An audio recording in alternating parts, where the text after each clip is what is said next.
దేవుని ప్రణాళిక ఈరోజు ఒక చక్కటి సందేహాత్మక సన్నివేశాన్ని ఒక ప్రశ్న రూపంలో ఉన్నటువంటి వాక్య భాగాలను మనం పరిశీలిద్దాం. మీకు ముందుగా తెలియజేసిన విధముగా ఈ యొక్క సమయంలో మనం ఆలోచిస్తూ ఉన్నటువంటి విషయం ఏంటంటే, కత్తి కొనుక్కోవాలా వద్దా, కత్తి కొనుక్కోవాలా వద్దా అన్నటువంటి చక్కటి సందర్భం మనం బైబిల్ గ్రంథంలో నుండి ఆలోచిద్దాం. పిల్లరా,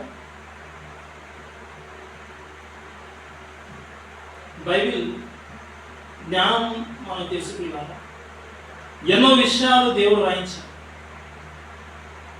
ఇందులో ఉన్న విషయాలు మన యొక్క ఆత్మీయ జీవితానికి ఎంతో ఉపయోగకరమైన ఈ యొక్క వాక్యము నేర్చుకుంటూ వాక్యానుసారంగా మనం జీవిస్తే మనకు పరలోకం ఉంది. మన యొక్క ఆత్మలను రక్షించుటకు శక్తి గలది ఈ యొక్క వాక్యం. అయితే ఇదే వాక్యాన్ని చూపించి క్రీస్తు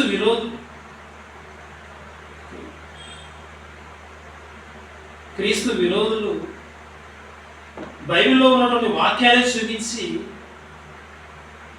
ఏమంటారంటే, ఇదిగో బైబిల్లో సందేహాలు ఉన్నాయి, సందేహాత్మకంగా కొన్ని విషయాలు రాయబడ్డాయి, ఇవి తప్పుగా అనిపిస్తూ ఉన్నాయి మాకు.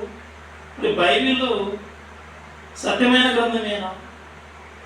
మాకైతే అలా అనిపించడం లేదు అని ఎన్నో విషయాలు మనకు చెప్పి మనల్ని చిక్కులో పెట్టి మన విశ్వాసంలో నుండి మనం తగ్గిపోయే విధంగా, మన యొక్క విశ్వాసము బద్దలైపోయే విధంగా ఎన్నో విషయాలు క్రీస్తు విరోధులు మన ముందు తీసుకొని వస్తారు. ఏ వాక్యమైతే మనల్ని కాపాడుతుందో అదే వాక్యం చూపించి మనల్ని ఏం చేస్తారంటే, చంచల మనస్సులుగా వాక్యం మీద ఉన్నటువంటి ఆ యొక్క విశ్వాసాన్ని కలిగించే విధంగా వాళ్ళు ప్రయత్నాలు కొనసాగిస్తారు. అయితే మనం అన్ని విషయాలు ముందుగానే చదువుకుంటూ తెలుసుకుంటూ ఉంటే స్థిరంగా వాక్యం ఉంటాం, అనేకులకు సమాధానం చెప్పగలం. మరి ఈరోజు కత్తి కొనుక్కోవాలా వద్దా అన్నటువంటి ఈ యొక్క అంశం విషయమై కొన్ని వచనాలు చూపించారు. ప్రశ్నలు అడిగేవారు ఉంటారా అంటే, ప్రశ్నలు అడిగేవారు ఉంటారు, వారు ప్రశ్నలు అడుగుతారు. అయితే అందులో తెలియక సమాధానం తెలియక ప్రశ్నలు అడిగేవారు ఉంటారు. నేను చదివి ఉంటారు, అర్థం కాక ఏంటి వివరణ అని వివరణ కోసం అడిగేవారు ఉంటారు ప్రశ్న. ఇంకొంతమంది ఉంటారు, ఎలా అడుగుతారంటే, వీళ్ళకి ఎంతవరకు తెలుసు, వీళ్ళు బైబిల్ చదువుతున్నారు, వీళ్ళు బైబిల్ బోధిస్తూ ఉన్నారు, వీళ్ళకి ఎంతవరకు తెలుసు అన్నటువంటి ఆ దృక్పథంతో, ఆ ఆలోచనతో మనల్ని ప్రశ్న అడిగేవాళ్ళు కొంతమంది ఉంటారు. ఇంకొంతమంది ఉంటారు, ఎలా అంటే వీళ్ళను చిక్కులో పెట్టాలి, వీళ్ళను ఇరకాటంలో పెట్టాలి అనేటువంటి ఆలోచనతో కూడా ప్రశ్న సంధించే వాళ్ళు, అడిగేవాళ్ళు కూడా ఉంటారు. ప్రియమైన దేవుని, యేసుక్రీస్తు ఆ రోజు సమాజంలో, మందిరంలో, జనసమూహం మధ్య బోధిస్తూ ఉన్నప్పుడు ఆయన విరోధంగా ఎన్నో ప్రశ్నలతో చిక్కులో పెట్టాలని ఆలోచించారు, ప్రయత్నాలు కొనసాగించారు. ఆయన జ్ఞాని కాబట్టి జ్ఞానానికి ఆయన బుద్ధి జ్ఞానంలో సర్వసంపదలు ఆయనకు గుప్తమై ఉన్నాయి కాబట్టి ఆయన చక్కగా వివరించాడు, వారి నోరు ముగించాడు. ఈరోజు ఆయన అనుచరులుగా, క్రీస్తు శిష్యులుగా, ఒక విశ్వాసులుగా ఉన్నటువంటి మనం కూడా ఏం చేయాలంటే, వాక్యం విషయమై ప్రశ్నలు అడిగితే సమాధానం చెప్పడానికి మనం సిద్ధంగా ఉన్నాం. సమాధానం ఉంది బైబిల్. ప్రేమైన దేవునుడా, చూద్దాం, ఆలోచిద్దాం. క్రీస్తు విరోధులు సంధించినటువంటి వచనాలలో 2 వచనాలలో ఒక వచనం, మత్తయి సువార్త 26వ అధ్యాయం, మత్తయి సువార్త 26వ అధ్యాయం 52వ వచనం.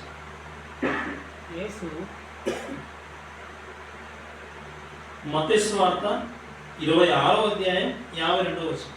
యేసు యేసు నీ కత్తి వరలో నీ కత్తి వరలో వరలో తిరిగి పెట్టుము. కత్తి పట్టుకొని వారందరూ కత్తి చేతనే నశించుదురు. ప్రియమైన దేవుని పిల్లలారా, ప్రభువైన యేసుక్రీస్తు వారు తెలియజేస్తూ ఉన్నటువంటి మాట, కత్తి వరలో పెట్టుము. కత్తి పట్టుకున్న వారందరూ కత్తి చేతనే నశిస్తారు.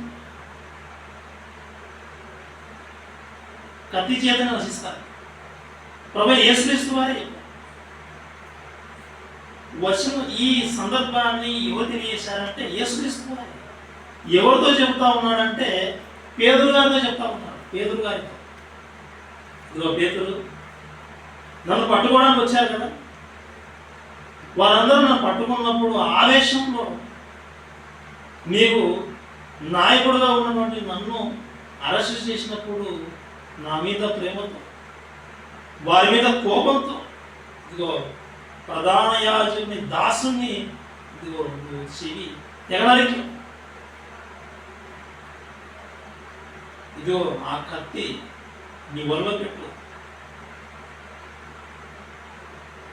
కత్తి పట్టుకొని చంపే వాళ్ళందరూ, ఎవరైతే కత్తి ఉపయోగిస్తారో వాళ్ళందరూ కత్తి చేతనే నశిస్తారు అని తెలియజేశారు ప్రభువు. కత్తి యూజ్ చేశాడు, ఉపయోగించాడు పేతురు గారు. కత్తి ఉపయోగించిన పేతురు గారిని ఈ కత్తి ఉపయోగించకు, వరలో పెట్టేసి అని చెప్పడం జరిగింది. ప్రియమైన దేవుని పిల్లారా, యేసుక్రీస్తుతో పాటు ఉన్నటువంటి వారు కత్తి పట్టచ్చా? యేసుక్రీస్తుతో పాటు ఉన్నటువంటి వారు ఇతరులకు హాని చేయొచ్చా? యేసుక్రీస్తుతో పాటు ఉన్నటువంటి వారు గాయాల పాలు చేయొచ్చా? నరహత్య చేయొచ్చా? ఎన్నో విషయాలు ఉన్నాయి బయటికి. ఒక మాట చదువు, నిర్గమాకాండం 20వ అధ్యాయం,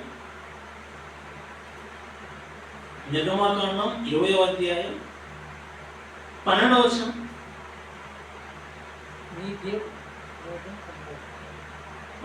నిర్గమాకాండం 20వ అధ్యాయం 12వ వచనం, 13వ వచనం. నిర్గమాకాండం 20వ అధ్యాయం 13వ వచనం. నరహత్య చేయకూడదు, నరుని హత్య చేయకూడదు, నరుని హతమార్చకూడదు, ఒక నరుని చంపకూడదు అని దేవుడు ఆ రోజే ఇశ్రాయేలీయులకు ధర్మశాస్త్రంలో వాయించిన. మరి కొత్త నిబంధనలో ఉన్నటువంటి యేసుక్రీస్తు వారిని పట్టుకోవడానికి వచ్చినప్పుడు పేతురు గారు నాయకుడుగా ఉన్నటువంటి యేసుక్రీస్తును పట్టుకున్నందుకు ప్రధాన యాజకుని యొక్క దాసుని చెవి తెగనరికి, కత్తి ఒళ్ళో పెట్టేసి, కత్తి పట్టుకున్న వాళ్ళు కత్తితోనే నశిస్తారని ప్రభువైన యేసుక్రీస్తు వారు చెప్పడం. ప్రియమైన దేవుని పిల్లలారా, కత్తి ఉపయోగించకండి, కత్తి పట్టకూడదనేది ఆ యొక్క వచనం, ఆ యొక్క వాక్య భాగం నుండి మనకు అర్థమవుతాం. దీనికి యాంటీగా మరి క్రీస్తు విరోధులు చూపించినటువంటి వచనం ఏంటంటే లూకాసు వార్త 22వ అధ్యాయం, లూకాసు వార్త 22వ అధ్యాయం 36వ వచనం. లూకాసు వార్త 22వ అధ్యాయం 36వ వచనం.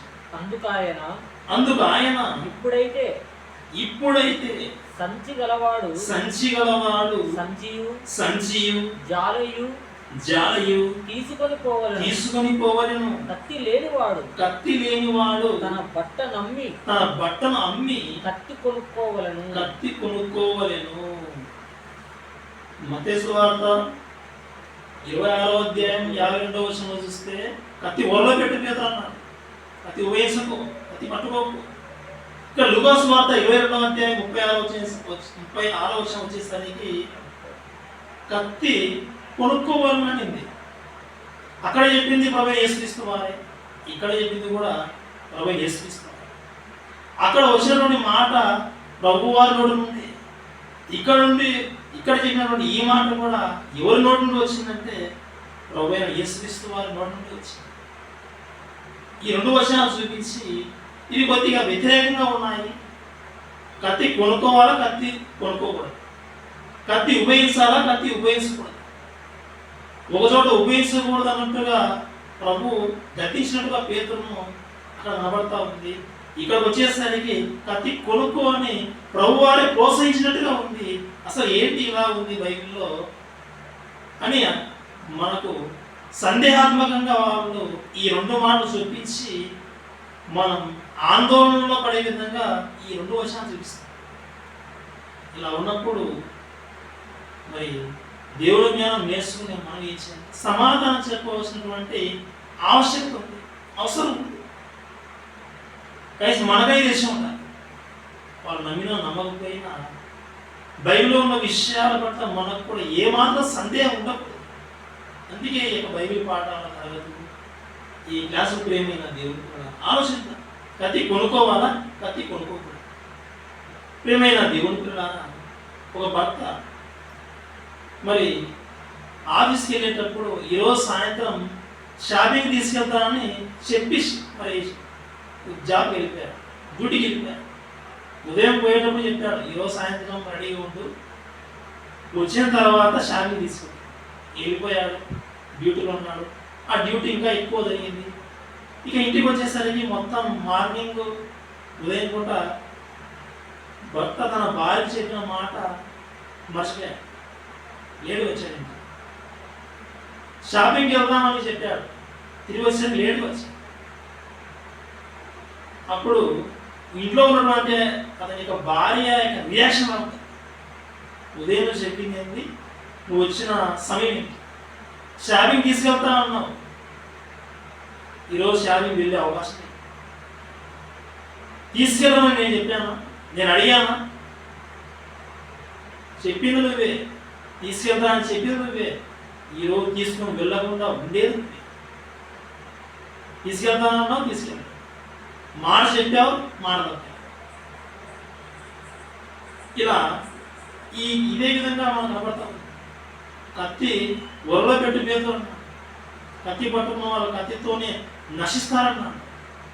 మత్తయి సువార్త 26వ అధ్యాయం 50వ వచనం, లూకా సువార్త 22వ అధ్యాయం 36వ వచనం వచ్చేసరికి చివరిలో కత్తి కొనుక్కోవాలని. ఏంటి ఇలా ఉంది వ్యతిరేకంగా? కొనుక్కోవాలి. బైబిల్ ఏంటి ఇలాంటి విషయాలు ఉన్నాయి, ఇవి విరోధంగా ఉన్నాయి, ప్రభు ఏంటి ఇలా చెప్తాడా అని ఆందోళనలో ప్రశ్నార్థకంగా ఈ మాట చూపించినప్పుడు సమాధానం చెప్పలేక ఇలాంటి అనేక విషయాలు చెప్పినప్పుడు చాలామంది క్రైస్తవ్యంలో ఉండి కూడా దూరమైన వాళ్ళు కూడా లేకపోలేదు, దూరం అయిపోయారు. క్రీస్తుని విడిచిపెట్టిన వాళ్ళు కూడా లేకపోలేదు. సమాధానం చెప్పలేక ప్రేమైన దేవుని పిల్లలారా, యేసుక్రీస్తు ఆయన చెప్పినటువంటి మాటలలో కొండ మీద ప్రసంగంలో ఒక మాట ఉంది. ఆ మాట చదువుకుని ఉంది. మత్తయి సువార్త 5వ అధ్యాయం 37వ వచనం.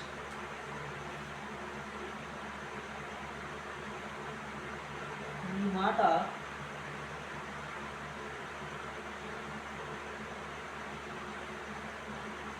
మత్తయి సువార్త 5వ అధ్యాయం 37వ వచనం. ఈ మాట అవునంటే అవును. ఇక్కడ ప్రభువారు చెప్పే మాట చూస్తే ఒక అద్భుతమైన మాట ప్రియమైన దేవుడు. మత్తయి సువార్త 5వ అధ్యాయం 37వ వచనంలో నీ మాట అవునంటే అవును, నీ మాట అవునంటే అవును, కాదంటే కాదు కాదు అని ఉండవలేను. షాపింగ్ తీసుకెళ్తాం, మాట ఇచ్చావా? తీసుకెళ్తాం. కొనిపెడతాం, మాట ఇచ్చావా? కొనిపెడతాం. ఇదిగో బైబిల్ తరగతి నేను వస్తాను, ప్రభువా నేను ప్రార్థనలో దేవుడు మాట ఇచ్చావు, నువ్వు మాట ఇచ్చావా? మాట ప్రకారం దేవుని పిల్లలు అవునంటే అవును, కాదంటే కాదంటారు.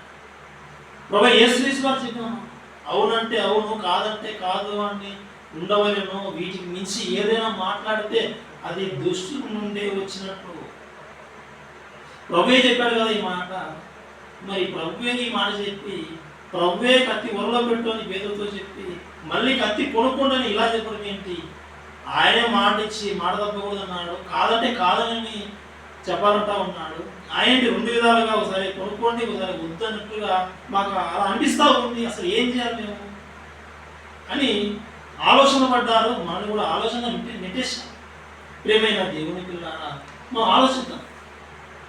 అసలు ఎందుకు ఈ 2 వచనాలు వాళ్ళు చూపించడం?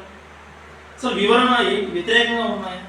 అసలు వాటి యొక్క భావం ఏంటనేది మనం ఒక్కొక్కటిగా ఆలోచించుకుంటూ ఉన్నాం. ప్రియమైన దేవుని పిల్లారా, మొదటిగా మత్తయి సువార్త 26వ అధ్యాయం 52వ వచనాన్ని మళ్ళీ మనం ఒకసారి పరిశోధనాత్మకంగా చదువుకున్న పిల్ల. మత్తయి సువార్త 26వ అధ్యాయం 52వ వచనం. యేసు నీ కత్తి వరలో తిరిగి పెట్టుము. నీ కత్తి వరలో పెట్టుము, తిరిగి వరలో పెట్టుము. కత్తి పట్టుకుని వారందరూ కత్తి చేతనే నశింతురు. ప్రభువే చెప్పాడు ఈ మాట. ఇది వాక్య భావం ఏంటో మనకు తక్కువ అర్థిస్తుంది. బైబిల్లో ఉన్నటువంటి వచనం చదివేటప్పుడు ఆ వచనము ఎవరితో చెప్తా ఉన్నారు, అసలు సందర్భం ఏంటి, అది ప్రాధాన్యం. సందర్భం తెలుసుకోవాలి. ప్రభువే చెప్పాడు ఈ మాట. ఎవరితో చెప్పాడంటే పేతురు గారితో చెప్తా ఉన్నాడు. పేతురుతోనే 1% చెప్తా ఉన్నాడు. ఈ సందర్భం చెప్పే సమయానికి ప్రభువారు ఈ సంఘటన జరిగే సమయానికి అసలు ముందుగా ఏం జరిగింది అనేది మనం ఆలోచన. ముందుగా అసలు ఏం జరిగింది, బ్యాక్గ్రౌండ్ ఏం జరిగింది. ఒక వచనం చదువుతున్న పిల్లరా, జస్ట్ మీకు జ్ఞాపకం చేస్తాను. ఇదే మత్తయి సువార్త 26వ అధ్యాయంలోని 36వ వచనం. అంతటా యేసు, మత్తయి సువార్త 26వ అధ్యాయం 36వ వచనం. అంతటా యేసు వారితో కూడా గెత్సెమనీ అనబడిన చోటికి వచ్చి, నేను గెత్సెమనీ అనబడిన చోటికి వచ్చాను. ఒలివల కొండకి వెళ్ళారు. గెత్సెమనీ అనబడిన చోటికి వచ్చేసాను. ఇప్పుడు మనం ఎక్కడ చదువుతున్నామంటే 45వ వచనం దగ్గర నుంచి చదువుతున్నాం. అప్పుడు ఆయన 45వ వచనం దగ్గర నుంచి చదువుతున్నాం. అప్పుడు ఆయన తన శిష్యుల యొద్దకు వచ్చి ఇక నిద్రపోయి అలసట తీర్చుకొనుడి. ఇదిగో ఆ గడియ వచ్చి ఉన్నది. మనుష్య కుమారుడు పాపుల చేతికి అప్పగింపబడుచున్నాడు. గెత్సెమనీ అనబడిన చోటుకి వచ్చారు. వాళ్ళు ఒలివల కొండకు వచ్చి ఆ చోటుకి వచ్చి అక్కడ ఉన్నారు. ప్రభువే యేసుక్రీస్తు వారి శిష్యులను పిలుచుకుని అలా వెళ్ళి, మీరు ఇక్కడ ఉండండి, నేను వెళ్ళి ప్రార్థన చేసుకొని వస్తాను అన్నాడు. ఈ 12 మందిలో శిష్యులు అక్కడ పెడతాడు. అయితే ఒక ముగ్గురిని వెంటబెట్టుకుని వెళ్తాడు. ముగ్గురు, పేతురును జెబెదయి కుమారులైనటువంటి ఇద్దరు, యాకోబు, యోహాను. ఈ ముగ్గురిని వెంటబెట్టుకుని వెళ్తాడు. అలా వెళ్తూ వాళ్ళు కూడా ఒకటి ఆపుతాడు. ఈ ప్రభు వారు ఇంకా ముందుకు వెళ్తారు. దేవుని ప్రార్థన చేస్తాడు. వీళ్ళ దగ్గర వస్తాడు. వీళ్ళు నిద్రపోతూ ఉంటారు. మళ్ళీ వెళ్తాడు, ప్రార్థన చేస్తాడు, మళ్ళీ వెళ్తాడు. ఇక ముమ్మారు ప్రార్థన చేస్తాడు ప్రభు వారు. ఇక శిష్యుల దగ్గరకు వచ్చి, ఇక వెళ్ళండి, వెళ్దాం పదండి, లేండి వెళ్దాం, ఇదిగో నన్ను అప్పగించుకున్నాడు, సమీపించుకున్నాడని వార్త చెప్పాడు. ఇది క్లైమాక్స్. ప్రభు యేసుక్రీస్తు వారు ఆయన శిలువ మరణం పొందిన రోజుకు ముందుగా మరి ఆ చివరి గడియల్లో ఉన్నటువంటి సందర్భం. ఏమైనా దేవుని కూడా ఇస్కరియోతు యూదా వచ్చాడు. ప్రధాన యాజకుల దగ్గర నుండి దాసులు వచ్చారు. కొంతమంది పెద్దల దగ్గర నుండి వచ్చినటువంటి ప్రజల పెద్దల దగ్గర నుండి కొంతమంది వచ్చారు. వీరందరితో పాటు ఇస్కరియోతు యూదా వచ్చి ప్రభు యేసుక్రీస్తు వారిని వారికి చూపించడానికి వచ్చి ముద్దు పెట్టుకుంటే ఇగో ఈయనే వీరి నాయకుడిని వారందరూ పసిగట్టి పట్టుకుంటారు. పేతురు గారు తన నాయకుడుగా ఉన్నటువంటి యేసు పట్టుకున్నారని ప్రధాన యాజకుడు దాసుని చెవి తేనపుతాడు. ఆ సందర్భంలో ప్రభు చెప్పాడు, పేతురు నీ కత్తి ఒళ్ళో పెట్టుకో. కత్తి పట్టుకునేవారు వారందరూ కత్తిని నశిస్తారు, కత్తి వాడకు అన్నట్టుగా మనం చెప్పాడు అక్కడ. ప్రియమైన దేవుని పిల్లలారా, ఈ సందర్భం ఎక్కడ జరిగిందంటే ప్రభు వారిని పట్టుకోవడానికి వచ్చినప్పుడు, ప్రభు యేసుక్రీస్తు వారిని వారు పట్టుకోవడానికి వచ్చినప్పుడు పేతురు ప్రధాన యాజకుడు దాసుని యొక్క చెవి తెగనరికినప్పుడు సందర్భం. వీరందరూ ఒలివ కొండ వచ్చి గెస్సమనే తోటకు వచ్చి ఆ ప్లేస్కి వచ్చి ప్రభు ప్రార్థన చేశాడు, వీరి దగ్గరకు వచ్చాడు. ఆ సమయానికి ఇశ్రాయేలు యూదా తోడును వచ్చాడు. ఆ తర్వాత సందర్భం ఇది బాగా జాగ్రత్తగా గుర్తుపెట్టు. ఇదే సందర్భము మత్తయి, మార్కు, లూకా, యోహాను ఈ 4 సువార్తలలో ఈ సందర్భానికి సంబంధించినటువంటి వచనాలు రాయబడ్డాయి. ఒక సువార్తలో ఎక్కువ వచనాలు, ఒక సువార్తలో క్లుప్తంగా ఒక మాటలో చెప్పబడినట్టుగా మనం చూస్తాం. ఒకసారి ఈ 4 సువార్తలలో ఇదే సందర్భానికి సంబంధించినటువంటి వాక్య భాగాన్ని మనం చదువుకుని వెళ్ళిపోదాం. మొదటిగా మత్తయి సువార్త మనం చదివాం. ఎక్కడంటే 26వ అధ్యాయం 52వ వచనం. ఇక మార్క్స్ వార్త వెళ్తాం. ఒకసారి చదువుకున్నాం. మార్క్స్ వార్త 14వ అధ్యాయం 47వ వచనం. మార్క్స్ వార్త 14వ అధ్యాయం 47వ వచనం. దగ్గర నిలిచి ఉన్న వారిలో ఒకడు కత్తి దూసి ప్రధాన యాజకుని దాసుని కొట్టి వాని చెవి తెగనరికి. అందుకు యేసు ఇది సందర్భం. ఇక్కడ మార్క్స్ వార్త. లూకాసు వార్త కింద లూకాసు వార్త 22వ అధ్యాయం 50వ వచనం. లూకాసు వార్త 22వ అధ్యాయం 50వ వచనం మనం చదువుకున్నాం పిల్లలు. అంతలో వారిలో ఒకడు ప్రధాన యాజకుని దాసుని కొట్టి వాని కుడి చెవి తెగనరికి. ఇదే సందర్భం. ఓకే, నెక్స్ట్ యోహాను వార్త కింద యోహాను వార్త 18వ అధ్యాయం 10వ వచనం. యోహాను వార్త 18వ అధ్యాయం 10వ వచనం.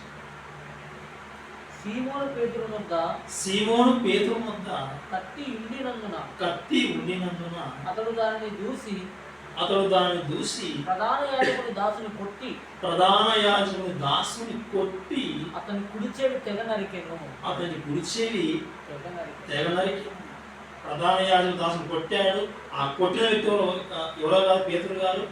ఏ చెవి నరికాడో కూడా చెవి కూడా చెప్పడం జరిగింది. ఏ చెవి నరికాడు? కుడి చెవి. ప్రియమైన దేవుని పిల్లలారా, 4 సువార్తల్లో ఇదే సందర్భం రాయబడింది. మన చదువుకున్నాం. ఈ సందర్భము 4 సువార్తలో ఉంది. ఈ సందర్భము పేతురు గారు ప్రధాన యాజకుని దాసు చెవి తెగనరికి 4 సువార్తలు చూసాం. ఈ సందర్భం ఎప్పుడు జరిగిందంటే ఒలివల కొండకు వచ్చారు, గెస్సమనే తోటకు వచ్చారు, ఆ ప్లేస్కి వచ్చారు. అక్కడ నుండి ప్రభు ప్రార్థన చేయడానికి వెళ్ళాడు. ముమ్మారు ప్రార్థన చేస్తున్నాడు. తిరిగి వచ్చారు. ఇశ్రాయేలు యూదా బడులు తీసుకొని వచ్చారు. వీరికి అప్పగించారు. ప్రభువును పట్టుకున్నప్పుడు పేతురు గారి యొక్క యాక్షన్ బట్టి ఈ సందర్భం జరిగింది. ఇది మరి క్రీస్తు విరోధులు వారు తెలియజేసిన మాటలో ఒక వాక్యం కాదు, ఈ మాటకు ఇంకొక మాటకు వ్యతిరేకంగా ఉన్నాయని ఆందోళన కలిగించారు. మన ఒక వాక్య భాగం గురించి మన ఈ సమయంలో ఎక్కడ వ్రాయబడింది, ఏంటి విషయం అనేది మనం ఇప్పటివరకు తెలుసుకుంటాం. వారు చెప్పినటువంటి 2వ సందర్భం గురించి ఆలోచిద్దాం. సార్ 2వ సందర్భం కూడా అసలు ఏంటి, ఆ సందర్భం వీటికి సంబంధించిందేనా, వీటికి వేరుగా ఉన్న సందర్భం అనేది మనం ఆలోచిద్దాం. లూకాసు వార్త 22వ అధ్యాయం 36వ వచనం మరొకసారి మనం చదువుకున్న పిల్ల. లూకాసు వార్త 22వ అధ్యాయం 36వ వచనం మరొకసారి చదువుకుందాం. అందుకు ఆయన ఇప్పుడైతే మంచి గలవాడు. మనం ఎక్కడ చదువుకున్నామంటే ఒకసారి ఇది చదవడానికి ముందుగా మనం డైరెక్ట్గా 39వ వచనం చదువుకుందాం. మనకు చాలా అవసరం ఇది. తర్వాత ఆయన బయలుదేరి లూకాసు వార్త 22వ అధ్యాయం 39వ వచనంలో తర్వాత ఆయన బయలుదేరి తన వాడుక చొప్పున ఒలీవల కొండకు వెళ్ళగా శిష్యులను ఆయన వెంట వెళ్ళిరి. ఈ వచనంలో మనం ఆలోచిస్తే తర్వాత ఆయన బయలుదేరి తన వాడుక చొప్పున ఎక్కడికి వెళ్ళారు? ఒలీవల కొండ. ఇదే మనకు హింట్, ఇదే మనకు సిగ్నల్. ఈ యొక్క విషయాలను, ఈ పాఠ్య భాగానికి సంబంధించిన ఈ 2 వచనాలను మనం అర్థం చేసుకోవాలంటే ఈ సందర్భం, ఈ వచనంలో ఉన్నటువంటి ఈ భాగం మనం చదువుకుంటే మనకు సులువు అర్థమవుతుంది. ఆయన బయలుదేరాడు, తన అలవాటు చొప్పున ఎక్కడికి వెళ్ళాడంటే ఒలివల కొండకి వెళ్ళాడు. ఒలివల కొండకి వెళ్ళాడు. 39వ వచనం బాగా గుర్తుపెట్టుకో. 39వ వచనంలో ఒలివల కొండకు వెళ్ళే సందర్భం చెప్పాడు. ఒలివల కొండ వెళ్ళక ముందు సందర్భం చూడండి ఒకసారి. 36వ వచనం. అందుకు ఆయన ఇప్పుడైతే సంచి గలవాడు సంచియు జాలయు తీసుకొని పోలేను. కత్తి లేనివాడు తన బట్ట నమ్మి కత్తి కొనుక్కొనవలనని ప్రభు ఎవరితో చెప్పాడంటే ఇక్కడ శిష్యులతో చెప్పాడు. శిష్యులతో ఎప్పుడు చెప్పాడు? ఒలివల కొండకు వెళ్ళిన తర్వాత, ఒలివల కొండ వెళ్ళక ముందు ఒలివల కొండకు వెళ్ళక ముందు చెప్పాడు. ఒలివల కొండకు వెళ్ళిన తర్వాత, అక్కడికి వెళ్ళి ప్రార్థన చేసిన తర్వాత, ముమ్మారు ప్రభు దేవుడు ప్రార్థన చేసిన తర్వాత ఇశ్రాయేలీయుల బట్టను తీసుకొని వచ్చి ప్రభు వారిని ముద్దు పెట్టుకొని ఆయనను వారికి అప్పగించినప్పుడు ఆ సమయంలో పేతురు ఆవేశంతో కోప్పడి ఆవేశంలో ప్రధాన యాజకుని దాసం చేయని తయారికి ఆ సందర్భంలో ఆ సమయంలో ప్రభు నీ కత్తి ఒరలో పెట్టుకుంది.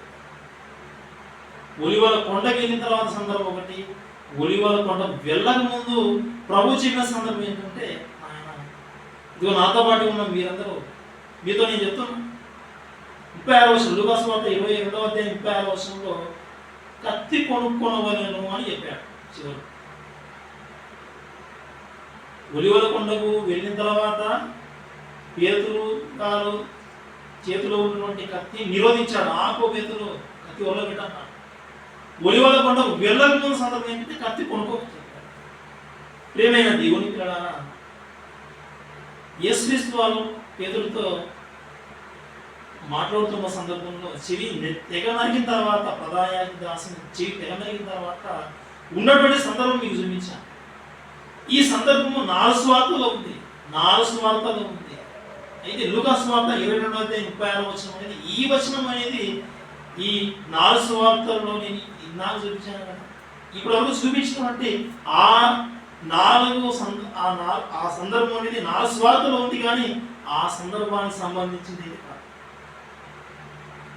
ప్రియమైన దేవుని పిల్లలారా, క్రీస్తు విరోధులు ప్రశ్న అడుగుతారు. అయితే వాళ్ళు ప్రశ్న అడిగిన తర్వాత వారు ఏదో జ్ఞానంలో అని మనం అనుకోవాల్సిన అవసరం లేదు. అసలు వారు బుద్ధిమంతులు కాదు, బుద్ధిహీనులు. అసలు వాళ్ళు అడిగే ప్రశ్ననే ఎలా ఉంటాయంటే సందర్భానికి సంబంధించిన ప్రశ్నే ఉంటుంది. సందర్భానికి వ్యతిరేకంగా సందర్భమే కానటువంటి ప్రశ్న అడుగుతారు, దూరం నుండి అడుగుతారు. అర్థం ప్రియమైన దేవుని పిల్లలారా, ఇక్కడ ఒక విషయం మనం బాగా ఆలోచించాలి. బైబిల్లో ఉన్నటువంటి 2 వచనాలు కానీ 3 వచనాలు కానీ ఏదైనా కొన్ని వచనాలు కానీ తీసుకొని అవి 2 వేరువేరుగా విరుద్ధంగా ఉన్నాయని మనం చెప్పినటువంటి సందర్భాలు ఒకసారి ముందర పెట్టుకుంటే, అసలు ఆ సందర్భాలన్నీ ఆ వచనాలన్నీ ఒకే సందర్భానికి సంబంధించినవేనా? ఒకే టైం ఆ సందర్భానికి సంబంధించినవేనా? లేదా ఒకప్పుడు మరొకప్పుడు ఉన్నటువంటి వేరువేరు కాలాలకు సంబంధించినటువంటి సందర్భాలలో చెప్పిన వచనాలు అనేది మనము మొదటిగా గమనించాలి, ఫైండ్ అవుట్ చేయాలి. ప్రారంభంలో మీకు చదివించిన వచనాలు మత్తయి సువార్త 26వ అధ్యాయం 52వ వచనం మరియు లూకాసు వార్త 22వ అధ్యాయం 36వ వచనం. మీకు మెసేజ్లో కూడా పెట్టడం జరిగింది 2 వచనాలు. ఈ 2 వచనాలు ఉన్నాయి. అయితే ఈ 2 వచనాలు ఒకే సందర్భానికి సంబంధించినవి అయితే కాదు. ఒకే సందర్భానికి సంబంధించిన వచనాలు కాదు ఇది. వేరు వేరు సందర్భాల్లో ప్రభు చెప్పిన మాటలు ఒకచోటి తీసుకొని వచ్చి 2 వేరుగా ఉన్నాయని మనల్ని భ్రమలోకి నెట్టేశారు. ప్రియమైన దేవుని పిల్లలారా, 2 రెఫరెన్స్లు ఉన్నప్పుడు ఆ 2 రెఫరెన్స్లు ఒకే సందర్భంలో ఒకవేళ ఉంటే, అక్కడ మాటలు ఏమైనా కొద్దిగా వేరుగా ఉంటే మనం క్షుణ్ణంగా శ్రద్ధగా పరిశీలించవలసిన అవసరం ఉంది. ప్రభు ఒక చోట ఒక మాట, ఇంకో చోట ఒక మాట చెప్పి ఆయన అవునని చెప్పి కాదన్నవాడు అయితే కాదు. ఆయన అవునంటే అవును, కాదంటే కాదన్నవాడే. 2 వేర్వేరు సందర్భాలలో రెండు వేరు సందర్భాల్లో ఉన్నటువంటి వచనాలు తీసుకొని దగ్గర పెడితే అవి పెద్దగా పరిశీలించవలసిన అవసరం లేదు. సులువుగా ఆ రెండు వేరని మనం సులువుగా పరిశీలించవచ్చు. ఇది మనం జాగ్రత్తగా గమనించవలసిన విషయం. మరోసారి చెప్తాను, ఒక రెండు రెఫరెన్స్లు ఎవరైనా చూపించి ఆ రెండు రెఫరెన్స్ల గురించిన వివరణ అడిగినప్పుడు ఆ రెండు రెఫరెన్స్లకు సంబంధించినటువంటివి, ఆ రెండు రెఫరెన్స్లు ఒకే సందర్భానికి సంబంధించినవి అయితే కొద్దిగా కష్టంగా మనం ఆలోచించి చెప్పాలి, జాగ్రత్త పడుతూ చెప్పవలసిన అవసరం ఉంది. అతను వివరించాలి. అసలు ఆ రెండు రెఫరెన్స్లు రెండు వేరు సందర్భాలకు సంబంధించినవి అయితే సులువుగా మనం వివరణ ఇవ్వచ్చు, సులువుగా అతనికి మనం సమాధానం తెలియజేయవచ్చు.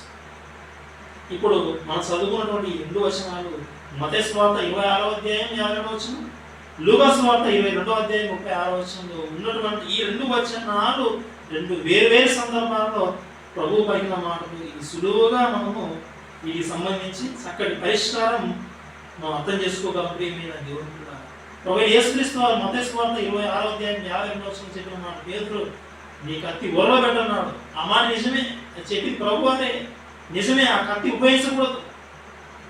క్రైస్తవులు కత్తి ఉపయోగించాల్సిన అవసరం లేదు. ఏం అవసరం ఉంది ఆ సమయం? ప్రభు వాక్యం చెప్పేటప్పుడు సువార్తలో ఆ కత్తి ఉపయోగం ఏం అవసరం?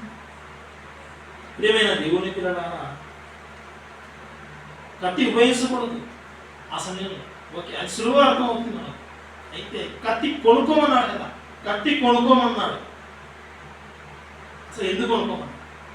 ఇది మనకు ప్రశ్నగా మన హృదయంలో మిగిలిపోతుంది. కత్తి ఎందుకు కొనుక్కోమన్నాడు? కారణాలు ఏమైనా ఉన్నాయా? ఎందుకు చెప్పాడు వాళ్ళకు? మనం ఆలోచిస్తే, మనం పరిశీలిస్తే ఒక రెండు కారణాలు మనకు అర్థమవుతుంది సులువుగా. మనం ఆలోచిద్దాం. దేవుడు లూకా సువార్త 22వ అధ్యాయం 36వ వచనంలో ఉన్న సందర్భం, కత్తి కొనుక్కోమన్నాడు కదా. ఎందుకు కొనుక్కోమన్నాడు? అక్కడ మనం కొంత చదువుకుంటే తర్వాత వచనం మనకు ఒక విషయం తెలబడుతుంది. లూకా సువార్త 22వ అధ్యాయం 36వ వచనంలో కత్తి కొనుక్కోమన్నాడు. 37వ వచనం చూద్దాం ఒకసారి. ఆయన అక్రమకారులలో ఒకడుగా ఎంచబడెను అని వ్రాయబడిన మాట నా యందు నెరవేరవలసి ఉన్నది ప్రభు అన్నాడు. అక్రమకారులలో నేను ఒక్కడిని అని ఎంచబడతా. ఆ మాట వ్రాయబడింది. ఆ వ్రాయబడిన మాట నా యందు నెరవేరి ఉన్నదని ప్రభు ఈ మాట చెప్పిన తర్వాత చెప్పాడు. లేఖనం నెరవేరినట్లు మనకు ఇక్కడ చెప్పినట్టు అర్థమవుతుంది. లేఖనం నెరవేరినట్లు జరగాలని జ్ఞాపకం చేసినట్టుగా మనకు కనబడతా ఉంది. ప్రియమైన దేవుడు, ప్రభువైన యేసుక్రీస్తు వారు ఆయన అక్రమం చేశారా? ప్రభువైన యేసుక్రీస్తు వారు ఆయన పాపం చేశారా? ఆయన పాపం చేయలేదు. ఆయన పాపం చేయలేదు. ఆయన అక్రమం చేయలేదు. అక్రమకారులలో ఈయన అక్రమకారుడని ఎంచబడ్డాడు, కానీ ఆయన అక్రమం చేయలేదు. చూద్దాం, ఒక వర్షం చూద్దాం. నిజంగా ఎంచబడ్డాడు, రాయబడిందా ఈ మాట అంటే? రాయబడింది. పాత నిబంధనలో యెషయా గ్రంథం. ఆ మాట చదువుకొని మళ్ళీ ఇక్కడికి వద్దాం. యెషయా గ్రంథం 53వ అధ్యాయం 12వ వచనం. యెషయా గ్రంథం 53వ అధ్యాయం 12వ వచనం చదువుకున్నాం పిల్లలు. కావున గొప్పవారితో 53వ అధ్యాయం యెషయా గ్రంథం 53వ అధ్యాయం 12వ వచనంలో 4వ లైన్ చదువుకున్నాం పిల్లలు. అతిక్రమం చేయువారిలో ఎంచబడిన వాడాయను. అతిక్రమం చేసే వారిలో ఈయన ఎంచబడ్డాడు. ఇతడు అతిక్రమకారుడు, అతిక్రమం చేయువాడని, కానీ ఆయన అతిక్రమం చేయలేదు. ఇదిగో ప్రభువారు ఉన్నారు, ఆయన శిష్యులు ఉన్నారు. ఆయన శిష్యులతో పాటు కత్తి ఉంది. కత్తి ఉంది అంటే అసలు ఏంటి? ఎలాంటి వాడు? అక్రమకారులా? జనసమూహం అలా ఊహించుకుని అలా అనుకునే విధంగా అది జరిగిందే తప్ప అక్రమం చేయడానికి, నహతి చేయడానికి, ఒకరి హాని చేయడానికి అయితే కత్తి కొనుక్కోమని ప్రభువారు చెప్పలేదు. ప్రేమైన దేవుని పిల్లలు, అది ఇచ్చబడ్డాడు. ఆ లేఖం నెరవేరినట్లు ఆయన మాట చెప్పిన తర్వాత ఆయనే జ్ఞాపకం చేస్తాం. ఇంకొక సందర్భం ఏమైనా ఉందా? ప్రభువైన యేసుక్రీస్తు వారు కత్తి కొనుక్కోమని ఒకటి లేగం నెరవేరాలి. ఇంకొక విషయం ఏమైనా ఉందా? ఎందుకు కొనుక్కోమని చెప్పాడు వాళ్ళు?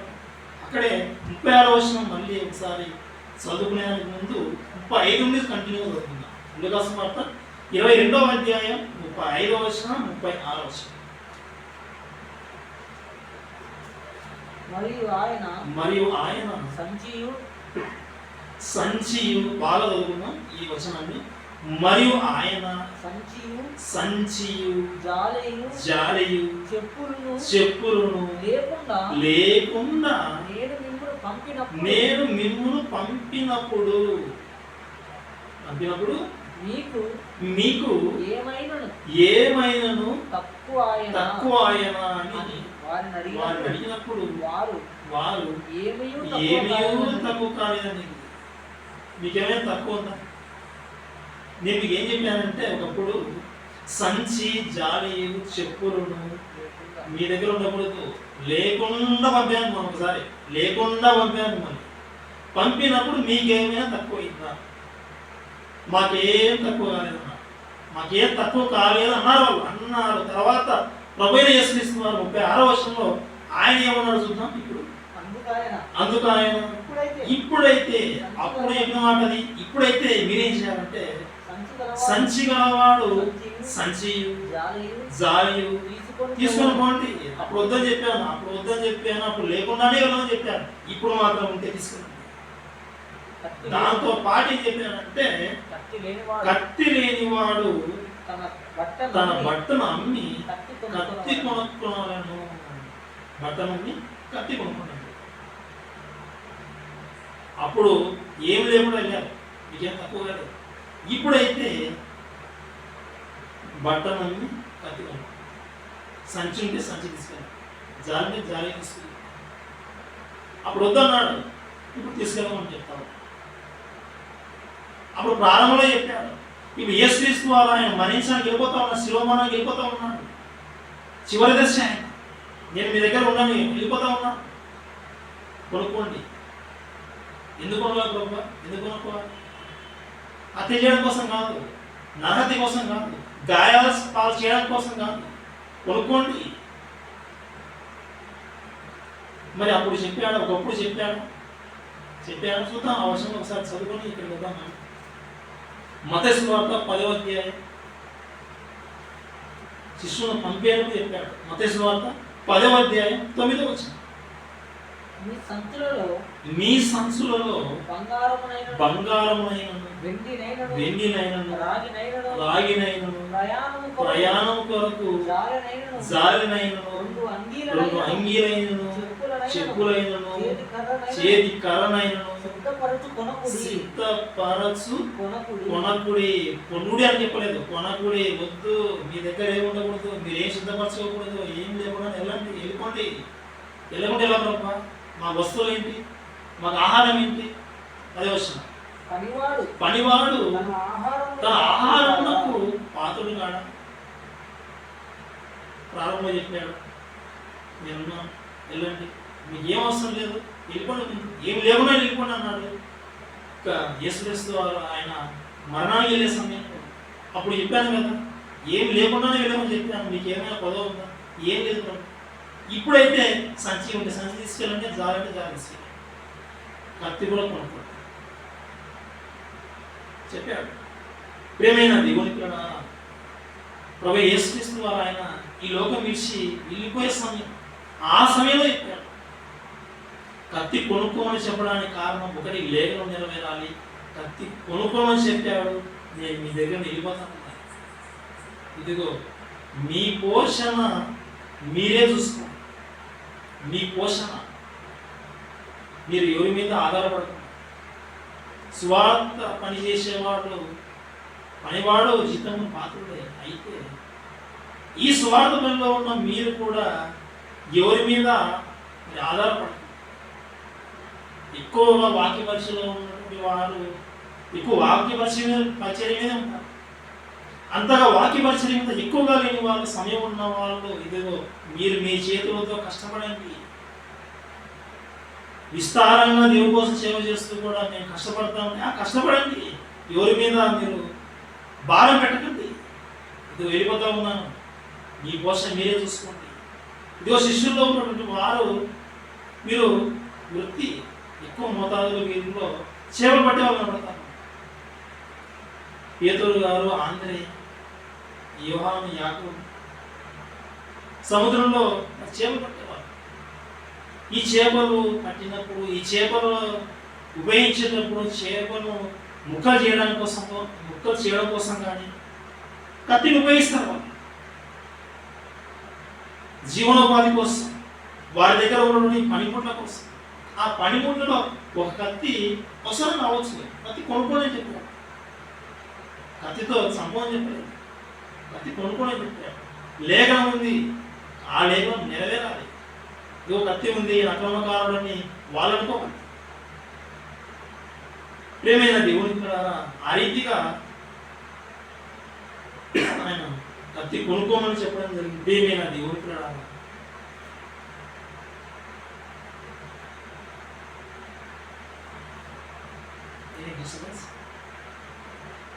ఒక పిల్లగా కత్తి ఎందుకు కొనుక్కోమన్నాడు? ఒకటి లేఖనం నెరవేరాలని.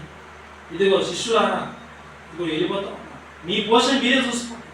అది జ్ఞాపకం చేస్తూ ఉన్నట్టుగా మనకు కనబడుతుంది. ఆ తర్వాత వచ్చినటువంటి అపోస్తలుడైన పౌలు ఆయన ఎంతగా ప్రయాసపడ్డాడు, సువార్త చేస్తూ కూడా రాత్రి మగలు కూడా ఆయన కష్టపడినట్టుగా మనకు అర్థమవుతుంది. అకుల ప్రిస్కిల్లతో డేరాలు పోతూ ఎన్నో దినములు ఆయన పని చేస్తూ ఆయన జీవనం కొనసాగించాడు. ప్రియమైన దేవుని కత్తి ఒరలో పెట్టమని చెప్పాడు ఒక సందర్భంలో, కత్తి కొనుక్కోమని చెప్పాడు ఒక సందర్భంలో. ఆ రెండు సందర్భాలు ఒకే సందర్భానికి సంబంధించినవి కాదు, వేరు వేరు సమయాల్లో చెప్పిన సందర్భాలు. ఒలివల కొండకు వెళ్ళక మునుపు ఒక సందర్భం చెప్పాడు, ఒలివల కొండకు వెళ్ళిన తర్వాత ఒక సందర్భం చెప్పాడు.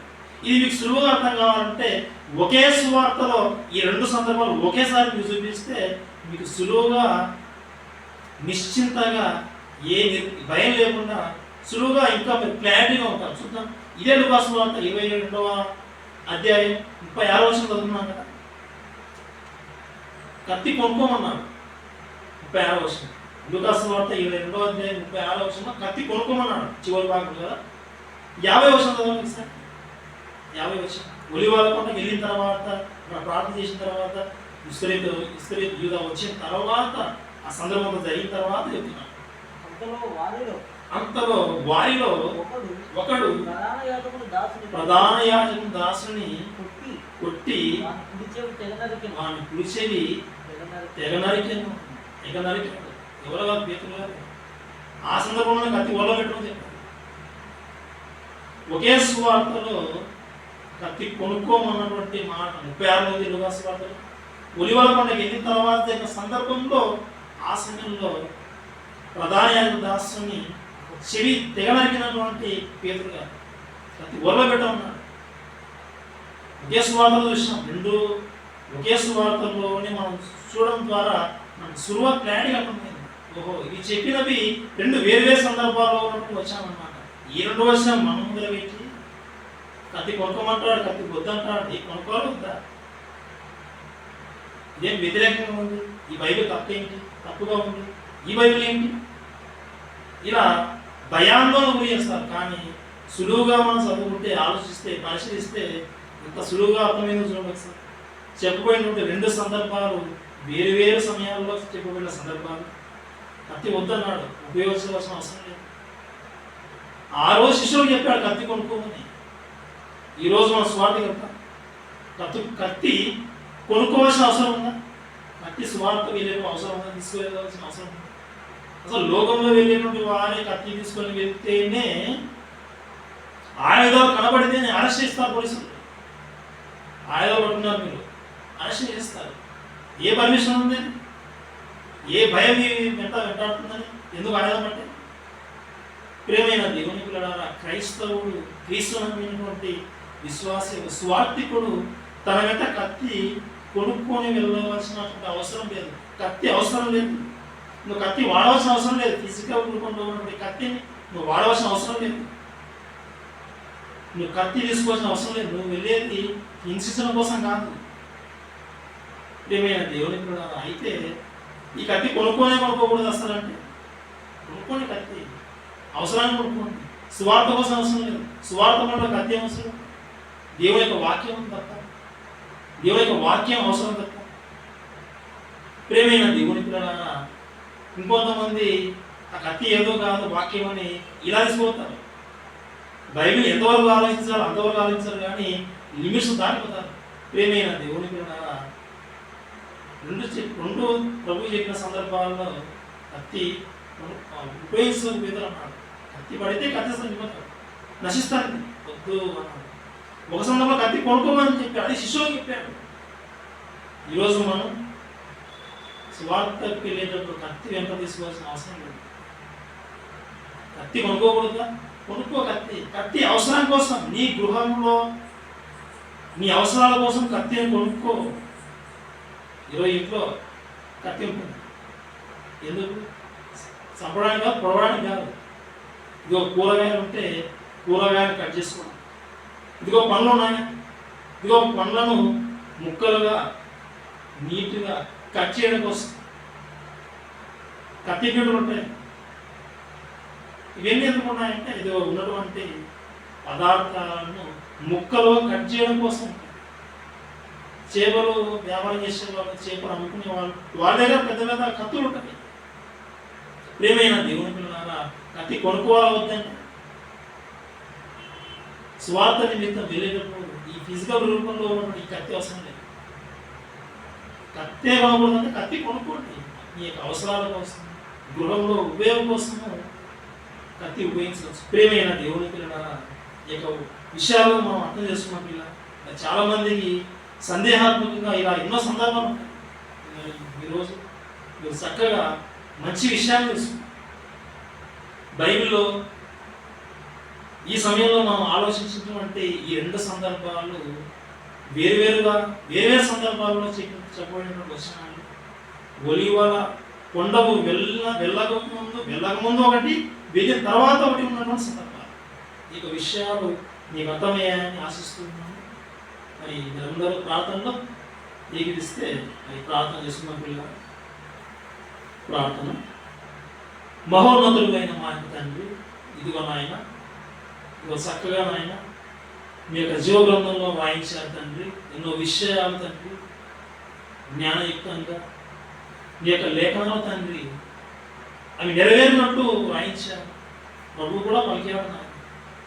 ప్రభు పలికిన మాటల్లో తండ్రి ఎలాంటి వ్యత్యాసం లేదు తండ్రి.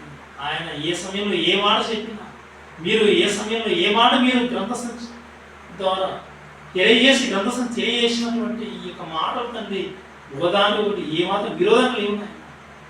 అవి ఆలోచిస్తే మాకు ప్రస్ఫుటంగా కనిపిస్తాం. ప్రేమైన తండ్రి, ఇదిగో నాయన ఎన్నో విషయాలు తండ్రి మాకు తెలియజేస్తా ఉన్నారు. ఇదిగో నాయన ఎన్నో విషయాలను ఇంకా నేర్చుకుంటాం.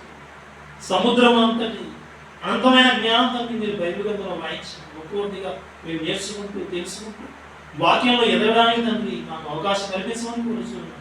ఇదిగో నాయన మా యొక్క సోదరులు సోదరిమణులు తండ్రి సందేహాత్మకంగా ఉండి తండ్రి అలాంటి చంచల స్వభావంతో ఉండకుండా ఈ యొక్క వాక్యాన్ని చక్కగా నేర్చుకున్న వారుగా ఉండనట్లు ఇదిగో నాయన చక్కగా ఈ యొక్క వచనాలు తండ్రి విరించడానికి సిద్ధపడ్డాను. మీ యొక్క పిల్లలకు నాయన మీ యొక్క మాట తెలియజేశాను నాయన, అర్థం చేసుకున్నారని విశ్వసిస్తూ ఉన్నాం నాయన. ఇదిగో తండ్రి ఇంకా అనంతమైన జ్ఞానం తండ్రి మీరు నేర్చుకోవడానికి మీరు కృప చూపమని, ద్వారం తెరవమని, ఇదిగో నాయన నీకు మాటలు వినటువంటి వీరందరినీ తండ్రి జ్ఞాపకం చేసుకో. అనారోగ్యంతో ఉన్నటువంటి వారిని ఆయన స్వస్థపరచమని కోరుచున్నాం. ఇదిగో నాయన ఆర్థికపరమైనటువంటి సమస్యలో ఉన్నటువంటి వీరు నాయన ఇదిగో తండ్రి ఆ కుటుంబాన్ని జ్ఞాపకం చేసుకొని చక్కగా ఆర్థికపరమైనటువంటి పరిస్థితులను తండ్రి చక్కబెట్టమని, ఇదిగో తండ్రి ప్రతికూల పరిస్థితుల్లో తండ్రి నీ యొక్క మాట వినడానికి తండ్రి సమయం వెచ్చించి తండ్రి నీ కోసం సిద్ధపడిన నీ పిల్లల మనసులను తృప్తిపరిచారని విశ్వసిస్తూ ఈ ప్రార్థన ఈ ప్రేయకుమారుడు మా రక్షకుడు యేసుక్రీస్తు ద్వారా అడిగి వేడుకొనుచున్నాం తండ్రి. ఆమేన్.